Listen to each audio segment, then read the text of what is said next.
Hello everyone. So today we are going to fix a problem in GTA 5. This is a common problem. When we spawn a car in GTA 5, the all body parts of the car is not present in the spawn version.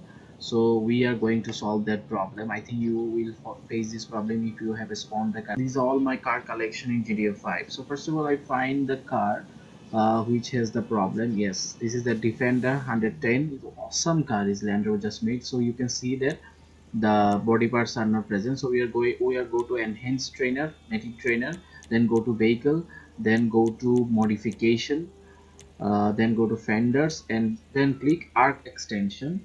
So let's see. Wow, so all body parts are now arrived, and just look at the car, how beautiful the car is.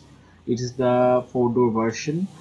So I think this SUV is like a tiger or a bull to me. Wonderful SUV.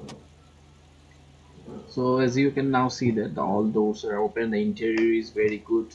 SUV is looking awesome. The Defender logo, the headlight are just mind-blowing. Okay, so now we try another car which has the same problem. Or please let me know if in the comment section if you have already installed the enhanced native trainer. Without a trainer you can't fix the problem.